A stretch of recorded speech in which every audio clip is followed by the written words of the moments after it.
మోకాళ్లలో గుజ్జును పెంచి నొప్పిని తగ్గించి సర్జరీని దూరం చేసే freedom walk. Hello, welcome to Suman TV. నేను మీ నాగరాజ్ బైర్శెట్టిని.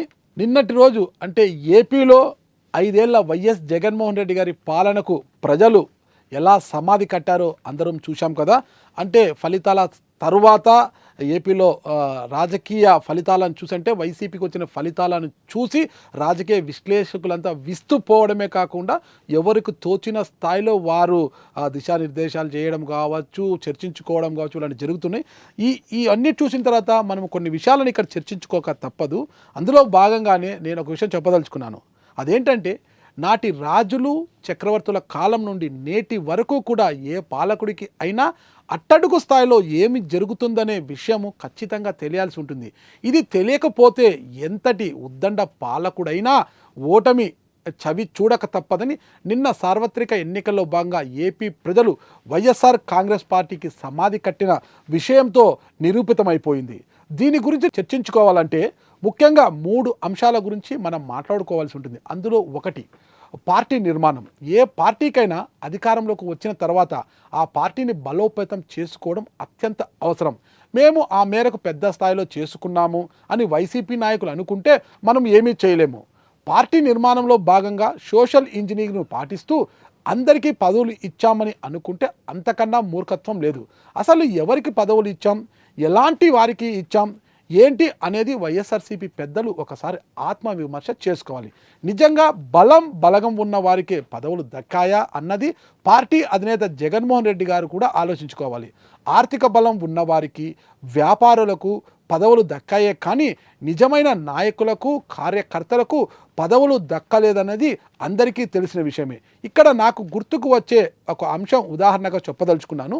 ఉమ్మడి చిత్తూరు జిల్లా మదనపల్లె నియోజకవర్గానికి సంబంధించి మదనపల్లె మున్సిపల్ మాజీ చైర్పర్సన్ గుండ్లూరు షమీం అస్లం, ఈమె వైఎస్ఆర్సీపీకి అనడం కన్నా వైఎస్ జగన్మోహన్ రెడ్డి గారికి ఒక భక్తురాలి అని చెప్పవచ్చు. అంటే ఆమె పార్టీ కోసం చేసిన కృషి, శ్రమ అంతా ఇంత కాదు. ఎందుకంటే ఆమె కాంగ్రెస్ పార్టీలో గతంలో ఉన్న కాంగ్రెస్ పార్టీ తర్వాత అంటే రాజశేఖర రెడ్డి మరణం తర్వాత వైఎస్ఆర్ కాంగ్రెస్ పార్టీ ఆవిర్భావంతో ఆమె వైఎస్ఆర్ కాంగ్రెస్ పార్టీలో వచ్చిన వెంటనే వైఎస్ఆర్ కాంగ్రెస్ పార్టీకి మదనపల్లి నియోజకవర్గానికి సంబంధించి మొట్టమొదటి సమన్వయకర్త కూడా గుండ్లూరు షమీం అస్లం. అలాంటి షమీం అస్లం 2014లో కావచ్చు, 2019లో కావచ్చు పార్టీకి చేసిన సేవలు అంతా ఇంత కాదు. అలాంటి ఆమెకు 2014లో కావచ్చు, 2019లో కావచ్చు వైఎస్ఆర్ కాంగ్రెస్ పార్టీ టికెట్ ఇవ్వకుండా, అంటే ఎమ్మెల్యే టికెట్ ఇవ్వకుండా దూరంగా పెట్టడం ఎంతవరకు కరెక్టో కూడా జగన్మోహన్ రెడ్డి గారు ఆలోచించుకోవాలి. ఈ విషయం పక్కన పెడితే సరే, ఎమ్మెల్యే టికెట్ ఇవ్వకపోయారు. ఆమె ఎమ్మెల్సీ ఆశించినప్పటికీ కూడా ఒక మైనారిటీ ఈక్వేషన్లో కూడా ఆమెకు ఎమ్మెల్సీ కూడా ఇవ్వలేదు. అంటే ఏదైనా చెబితే పెద్దిరెడ్డి కుటుంబం ఆమెకు అన్ని రకాలుగా అడ్డం పడుతుంది కాబట్టి వాళ్ళ యొక్క అనుమతి లేనిదే ఆమెకు ఏ పదవి ఇవ్వలేము అనే పరిస్థితి కూడా వైఎస్ఆర్ కాంగ్రెస్ పార్టీలో మనకు కనిపిస్తుంటుంది. అంటే 2019లో వైసీపీ అధికారంలోకి వచ్చిన తర్వాత గుండ్లూరు షమీం అస్లాంకు 2022లో మైనింగ్ కార్పొరేషన్ చైర్పర్సన్ కుర్చీ కట్టబెట్టారే కానీ ఆమెకు ఏ పవర్సు లేకుండా ఆ కుర్చీని కేవలం అలంకారప్రాయంగానే మార్చేశారని చెప్పక తప్పదు. గుండ్లూరు షమీం అస్లాము ఇక అక్కడి నుంచి వచ్చిన తర్వాత గుండ్లూరు షమీం అస్లాంకు ఎమ్మెల్యే కావాలన్నది ఒక చిరకాల వాంఛ. అలాంటి ఆమె 2024లో మదనపల్లె టికెట్ ఆశిస్తే ఆమెకు బదులుగా, అంటే ఆమెకు అంగబలం, అర్థబలం, ప్రజల బలం అన్నీ ఉన్నప్పటికీ కూడా ఆమెను పక్కన పెట్టి కేవలం పెద్దిరెడ్డి కుటుంబం చెప్పిందనేసి ఆమెను పక్కన పెట్టి పెద్దిరెడ్డి కుటుంబము ఆదేశాల మేరకు అసలు వైఎస్ఆర్ కాంగ్రెస్ పార్టీకి ఏ మాత్రం కూడా సంబంధం లేని నిషార్ అహ్మద్ను తెర మీదకి తీసుకొచ్చి టికెట్ ఇవ్వడం కూడా ఎంతవరకు కరెక్ట్ అన్నది వైసీపీ పెద్దలు ఒకసారి ఆలోచించుకోవాలి. మరి వైసీపీ పెద్దలు అంటే పెద్దిరెడ్డి కుటుంబం చెప్పిన మేరకు నిషార్ అహ్మద్కి టికెట్ ఇవ్వడంతో అక్కడ జరిగిందేంటి? ఆయన ఓటమి చెందక తప్పలేదు, ఆయన కూడా ఓడిపోయారు. ఇది కూడా ఒకసారి వైసీపీ పెద్దలు ఆలోచించుకోవాలి. ఇది ఒక ఉదాహరణ మాత్రమే. ఇలాంటి ఉదాహరణలు చెప్పుకుంటూ పోతే పార్టీ కోసం శ్రమించి కష్టపడి కట్టప్పల్లాగా కష్టపడి ఎంతోమంది బలి పశువులైన వారు కోకొల్లలుగా ఉన్నారు ఈ రాష్ట్రంలో. ఈ విషయాలన్నిటినీ కూడా జగన్మోహన్ రెడ్డి గారు పరిశీలించాల్సిన అవసరం ఉంది. అయితే ఇంత జరుగుతున్నా కూడా ఈ విషయాలను జగన్మోహన్ రెడ్డి గారు స్మెల్ చేయకపోవడం కూడా పార్టీ పరిస్థితికి కారణంగా చెప్పుకోవచ్చు. ఇక పార్టీకి కష్టపడిన వారిని కాకుండా పార్ట్ టైం నాయకులకు పదవులు, ఎమ్మెల్యే టికెట్లు ఇవ్వడం కూడా పార్టీకి ఒక మైనస్గా చెప్పక తప్పదు. పార్ట్ టైం పొలిటీషియన్లు ఎంతవరకు పార్టీకి పనికి వస్తారు జగన్ గారే ఆలోచించుకోవాలి. ఇది ఒక యాంగిల్ మాత్రమే. పార్టీ ఓటమికి ఇలాంటి యాంగిల్స్ చాలానే ఉన్నాయని చెప్పక తప్పదు. ఇక రెండవ విషయానికి వస్తే నమ్మకమైన వ్యక్తులతో నెట్వర్క్ను ఏర్పాటు చేసుకోవాలి. ఆయా రంగాలలో మారుతున్న పరిణామాలు, పరిస్థితులు, స్థితిగతులను, ఆయా వర్గాల ప్రజల అభిప్రాయాలు వీటన్నింటినీ నిక్కచ్చిగా ఉన్నది ఉన్నట్లు క్రోడీకరించి టేబుల్పై పెట్టే వ్యవస్థ ఖచ్చితంగా ఏర్పాటు చేసుకోవాలి. అసలు వైఎస్ఆర్సీపీలో ఈ వ్యవస్థ ఉందా అంటే అది జగన్మోహన్ రెడ్డి గారే ఆలోచించుకోవాలి. ఒకవేళ ఉన్న ఈ వ్యవస్థలో నిజంగా సామర్థ్యం ఉన్న వారికే చోటు కల్పించారా, లేక ఇక్కడ పలుకుబడి ఉన్నవారు రాజకీయ బ్రోకర్లకే అందలం ఎక్కించి వారి పెత్తనమే నడిచిందా అనేది కూడా మనం చర్చించుకోవాల్సిన అంశంగా ఉంది. వారికి తెలిసి తెలియని తత్వం, వారి స్వలాభం మేరకు నివేదికలు తయారు చేసి టేబుల్ మీదకి చేరుతున్న కనపెట్టలేని ధైర్యం జగన్మోహన్ రెడ్డి గారిదని రాజకీయ పరిశీలకులు విమర్శలు గుప్పిస్తున్నారు. ఇక మూడవ అంశం, భట్రాజ్ వ్యవస్థకు పెద్దపీట వేయడం. తప్పును తప్పుగా ఎత్తి చూపకుండా అత్యంతంగా భజన చేసే వారే చుట్టూ ఉండడం కూడా పార్టీ పతనానికి దారి తీసిందని చెప్పక తప్పదు. వాస్తవాలను వివరించడానికి నిపుణులను సైతం ఈ వ్యవస్థ క్షేత్రస్థాయిలో జరుగుతున్న వాస్తవాలను వివరించడానికి వచ్చిన నిపుణులను సైతం జగన్మోహన్ రెడ్డి గారిని కలవకుండా దూరంగా పెట్టడం కూడా ఈ వ్యవస్థ చేసిన పెద్ద తప్పుగా చెప్పవచ్చు. ఒకవేళ వాస్తవాలను చెప్పడానికి వచ్చిన నిపుణులతో అమ్మో ఈ విషయం చెప్తే సార్ సీరియస్ అవుతారు, మమ్మల్ని తిడతారు బాబు అంటూ వారిని బెదిరించి అక్కడికక్కడే వారిని కట్ చేయడం కూడా ఒక తప్పుగా భావించవచ్చు. ఒకవేళ వాస్తవాలను చెప్పడానికి వచ్చిన వారు లోపలికి వెళ్ళాల్సి వచ్చినా లోపలికి వెళ్తే ఏం మాట్లాడంలో కూడా వారే దిశానిర్దేశం చేసి పంపడం కూడా పార్టీ పతనానికి ఒక కారణంగా చెప్పవచ్చు. అసలు మాట్లాడే అవకాశం ఇవ్వాలా వద్దా అనేది కూడా జగన్మోహన్ రెడ్డి గారి చుట్టూ ఉన్న కోటరీనే డిసైడ్ చేయడం కూడా పార్టీని ఈరోజు అధపాతాళానికి ప్రజలు తొక్కడానికి కారణమైందని చెప్పవచ్చు. ఇలా ఈ మూడు అంశాలు వైఎస్ఆర్ కాంగ్రెస్ పార్టీ పతనానికి దారితీసిన పరిస్థితులుగా రాజకీయ విశ్లేషకులు భావిస్తున్నారు. ముఖ్యంగా జగన్మోహన్ రెడ్డి గారు ఈ విషయంలో వస్తే ఉద్యోగస్తుల సమస్యలపైన వాళ్ళు ఎన్నిసార్లు ఆందోళన చేసినా కూడా కనీసం ఉద్యోగస్తులతో ఏ రోజు కూడా జగన్మోహన్ రెడ్డి గారు పిలిచి మాట్లాడడము, సమావేశాలు నిర్వహించి వారి యొక్క సమస్యలు తెలుసుకొని సమస్యల పరిష్కారం దిశగా ఆలోచించకపోవడం కూడా పెద్ద తప్పుగా చెప్పవచ్చు. ఉద్యోగస్తులు ఆందోళన చేసిన ప్రతిసారి వారికి ఇవ్వాల్సిన పిఆర్సీ విషయంలో కావచ్చు, ఐఆర్ల విషయంలో కావచ్చు, సిపిఎస్ అమలు చేయాలనే ఒక డిమాండ్తో కావచ్చు, ఏది వచ్చినప్పటికీ కూడా ఒకరిద్దరు మంత్రులు లేదా సజ్జల రామకృష్ణారెడ్డి గారి వాళ్ళతో మాట్లాడడము, పంపించడము ఇదంతా కూడా ఉద్యోగస్తుల జీర్ణించుకోలేకపోయారు. అంటే ఉద్యోగస్తులకు కష్టం వచ్చినప్పుడు ఒక రాష్ట్రానికి పెద్ద దిక్కుగా ఉన్న ముఖ్యమంత్రి స్థాయిలో ఉన్న జగన్మోహన్ రెడ్డి గారు ఉద్యోగస్తులను పిలిపించి వాళ్ళతో కాసేపు మాట్లాడి కాఫీ టీలు ఇచ్చి పంపించి వాళ్ళతో కాసేపు మాట్లాడిన కూడా వాళ్ళు ఊరట చెందేవారు. అయ్యో నాయకుడు మాకు ఏదైనా చేస్తాడని భావించారు. కానీ ఇవన్నీ కూడా పక్కన పెట్టేసి జగన్మోహన్ రెడ్డి గారు పూర్తిగా ఉద్యోగస్తుల్ని పూర్తిగా దూరంగా పెట్టడము, వారి సమస్యలు ఏదన్నా కూడా ఇద్దరు ముగ్గురు మంత్రులు లేదా సజ్జల రామకృష్ణారెడ్డి గారిని పురమాయించడము కూడా పార్టీ పరిస్థితి కంటే ఉద్యోగస్తులు ఏ విధంగా ఇబ్బంది పెట్టారు పార్టీని. చాలా చోట్ల ఫైనల్గా ఉద్యోగస్తుల ఓట్ల పోస్టల్ బ్యాలెట్ల వల్ల ఉద్యోగస్తుల ఓట్ల వల్ల కూడా పార్టీ ఫలితం తారుమారైన పరిస్థితులు కూడా ఎన్నికల్లో మనం చూసాం. ఈ విషయం కూడా ఒకసారి జగన్మోహన్ రెడ్డి గారు ఆలోచించుకోవాలి. ఇకపోతే కార్యకర్తలు 2014లో కావచ్చు, 2019లో కావచ్చు, జగన్మోహన్ రెడ్డి గారు రాష్ట్రంలో ఉన్న ప్రజలతో పాటు పార్టీ కార్యకర్తలకు ఎంత దగ్గరగా ఉన్నారో, పార్టీ కార్యకర్తలను ఎలా అక్కున చేర్చుకొని ప్రేమించారో మనమందరం కూడా చూసామన్నమాట. అయితే 2019లో అధికారాన్ని చేజిక్కించుకొని రాష్ట్ర ముఖ్యమంత్రిగా బాధ్యతలు చేపట్టిన తర్వాత జగన్మోహన్ రెడ్డి గారు అంటే తాడేపల్లి అంటే క్యాంపు కార్యాలయానికే పరిమితం అయిపోవడమే కాకుండా కార్యకర్తలను అస్సలు విస్మరించేశారు. ఏ రోజు కూడా కార్యకర్తల కష్టాల గురించి మాట్లాడిన దాఖలాలు కానీ, కార్యకర్తలతో ఒక మీటింగ్ డిస్కస్ చేయడం కానీ ఏ రోజు జరగలేదు. అదే 2014లో జగన్మోహన్ రెడ్డి గారు ఓటమి తరువాత అక్కడక్కడ కూడా ఒక పోస్ట్ మార్టం అంటూ కూడా పలు జిల్లాలలో మొత్తం కార్యక్రమాలు నిర్వహించి కార్యకర్తలతో మాట్లాడి ఎక్కడ తప్పు జరిగింది, మనం ఎలా ఓడిపోయాము, వాళ్ళకు ఉన్న ఈ 2% ఓటింగ్ తేడాతో మనకి ఎక్కడ మైనస్ జరిగింది అనేది పూర్తిగా మొత్తం కూడా మాట్లాడి ఆ తర్వాత 2019లో ఆ మేరకు కార్యకర్తలు సూచనల మేరకు కార్యకర్తలతో కలిపి నడుచుకోవడం వల్లనే అంత పెద్ద విక్టరీ అంటే 151 స్థానాలతో గెలిచారని చెప్పగలదు. అయితే 2019లో అధికారం చేపట్టిన జగన్మోహన్ రెడ్డి గారు మరి కార్యకర్తలు ఎందుకు దూరంగా పెట్టారు? అసలు కార్యకర్తలు అనే వారికి కార్యకర్తలకు ప్రజలకు సంబంధం లేకోకుండా కేవలము జగన్మోహన్ రెడ్డి గారు ప్రజలు జగన్మోహన్ రెడ్డి గారు అన్న విధంగా ఇక్కడ కార్యకర్తలకు సంబంధం లేదు. పార్టీ బీఫామ్తో గెలిచిన ఎమ్మెల్యేలకు కూడా ప్రజలతో సంబంధాలు లేకుండా కట్ చేయడం కూడా పార్టీ పతనానికి ఒక బలమైన కారణంగా కూడా చెప్పవచ్చు. మొత్తం ఇప్పుడు కార్యకర్త అనేవాడు పార్టీ కోసం ఎంతవరకైనా ఉంటాడు. చావడానికైనా చంపడానికైనా రాళ్ళ దెబ్బలు తినడానికైనా లాఠీ దెబ్బలు తినడానికైనా కార్యకర్త సిద్ధంగా ఉంటాడు.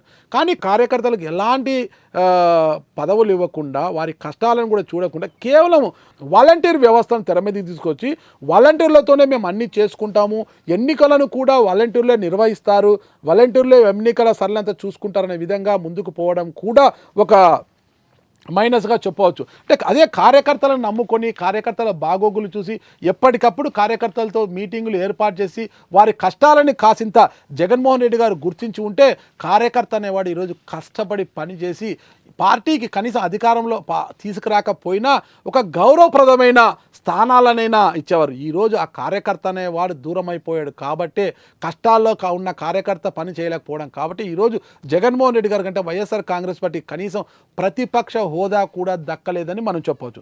ఇంకొక విషయము ఇక ఎమ్మెల్యేలు గడిచిన అంటే అంతకుముందు నాయకులతోనూ 2014లో ప్రతిపక్షంలో కూర్చున్న జగన్మోహన్ రెడ్డి గారు ఎమ్మెల్యేలతో కావచ్చు, ఓడిపోయిన వారితో కావచ్చు, ఎవరితోనైనా కూడా నిత్యం టచ్లో ఉండేవాళ్ళు.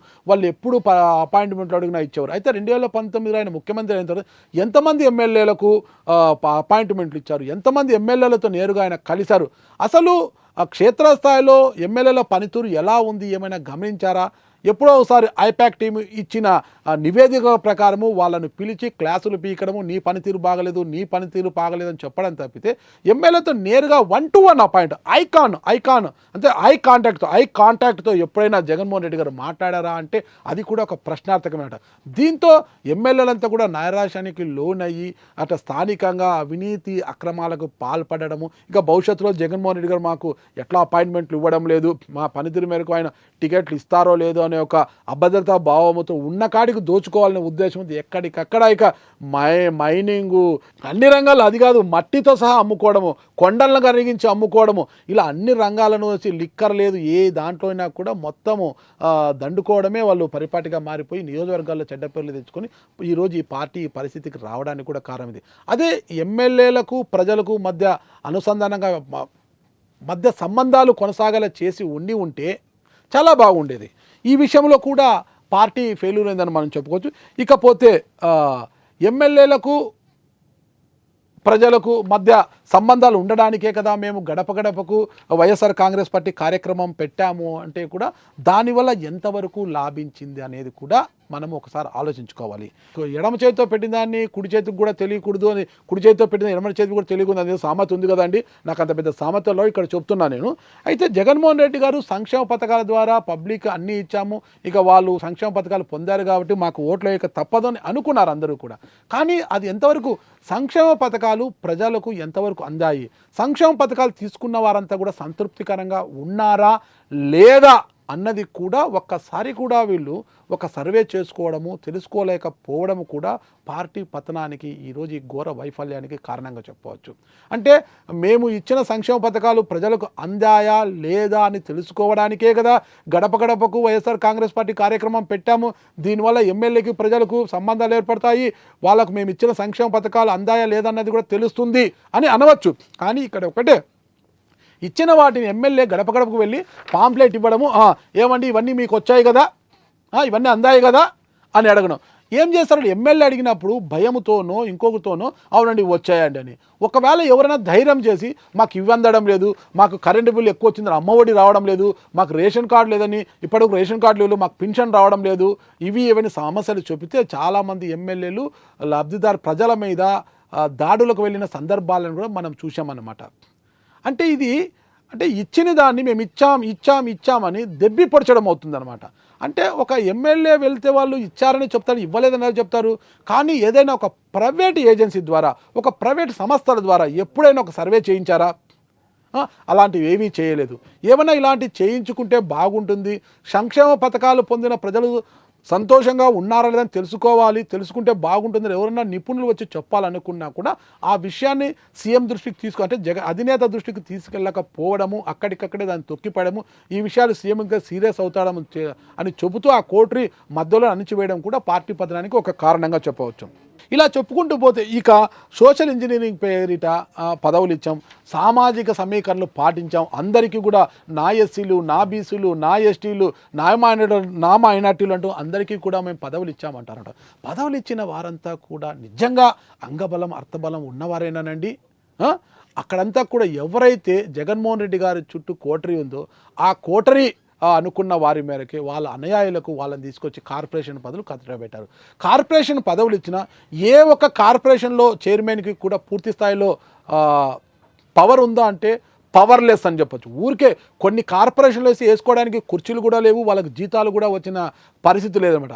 ఇలాంటి అన్నీ మేము ఇచ్చామంటున్నారు, పదవి ఇచ్చారే కానీ వారికి ఒక పవర్ లేకుండా చేశారు. వాళ్ళ మాట అక్కడ ఎవరైతే క్యాబినెట్ మంత్రి పవర్ఫుల్గా ఉంటే క్యాబినెట్ మంత్రి మాట చెల్లింది, లేదంటే అక్కడ ఉన్న సెక్రటరీ కాబట్టి అక్కడ ఉన్న చైర్మన్ అంటే ఐఏఎస్లదే చెల్లింది తప్పితే ఇక్కడ ఎలాంటిది కూడా జరగలేదు. ముఖ్యంగా ఇప్పుడే చెప్పాను కదా నేను, మదనపల్లె మాజీ మున్సిపల్ చైర్మన్ గుండ్లూరు షమీమ్ అస్లాంకు మైనింగ్ కార్పొరేషన్ చైర్మన్ పవర్ ఇచ్చినా కూడా ఆమె ఏమీ చేయలేని పరిస్థితి. ఒక మాట అక్కడ ఉన్న ఎండీ కూడా, మైనింగ్ ఎండీ కూడా ఆమె మాట వినలేని పరిస్థితి.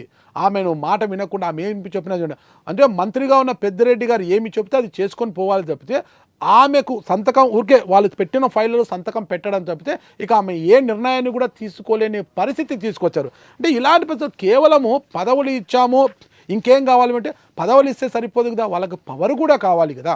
వారు నిజంగా పదవులు తీసుకొని సంతృప్తికరంగా ఉన్నారా లేదా అన్నది ఏ రోజైనా జగన్మోహన్ రెడ్డి గారు వాళ్ళతో ఒక సమీక్షా సమావేశం నిర్వహించి తెలుసుకున్నారా అంటే శూన్యం అనమాట. ఏ రోజు కూడా వాళ్ళ దగ్గర చేయరు. పదవులు ఇచ్చాము ఇక మీరు చూడండి, ఇక పార్టీకి పని చేయండి. ఇక చాలా చోట్ల కార్పొరేషన్ పదవులు కావచ్చు, అంటే లోకల్ బాడీస్లో చైర్మన్లు, మున్సిపల్ సర్పంచులు కావచ్చు, మున్సిపల్ చైర్మన్లు కావచ్చు, ఏదైనా కూడా వారు ఎవరిని అనుకుంటే వాళ్ళకు ఇది చేయడం అంటే కష్టపడిన వారికి కాకోకుండా లోకల్ ఎమ్మెల్యే సిఫారసులు కావచ్చు, జగన్మోహన్ రెడ్డి గారు చుట్టూ ఉన్న కోటరీ చెప్పిన మేరకే చాలా చోట్ల పదవులు ఇవ్వడము, కష్టపడిన వారిని దూరం పెట్టడం కూడా పార్టీ పతనానికి ఒక కారణంగా చెప్పు. ఏది ఏమైనా కర్ణుడి చావుకి 1,00,000 కారణాలు అన్నట్టు ఈరోజు వైఎస్ఆర్ కాంగ్రెస్ పార్టీని ప్రజలు అధపాతాలను తొక్కేశారు. కనీసం ప్రతిపక్ష హోదా కూడా లేకుండా చేశారు అంటే పార్టీ వైఫల్యం ఏంటి? కేవలం సంక్షేమమే కాదు, అభివృద్ధి కూడా కావాలి. సంక్షేమంతో పాటు పార్టీలో ఉన్న ఎమ్మెల్యేలు కావచ్చు, పార్టీ క్యాడరు, పార్టీ శ్రేణులు అందరి సంక్షేమము, వారి సంతోషాన్ని కూడా చూస్తేనే ఆ పార్టీ మనుగడ సాగిస్తుంది అన్నది మనము ఖచ్చితంగా చెప్పాల్సిన విషయం. అలా పాటించిన రోజు ఏ నాయకుడైనా, ఎంతటి ఉద్దండ నాయకుడైనా ఇలాంటి చేదు అనుభవాల్ని, ఇలాంటి ఫలితాలనే చవి చూడక తప్పదు అన్నది మాటము 2024లో ఏపీలో ప్రజలు ఇచ్చిన తీర్పును బట్టి మనకు తెలుస్తుంది.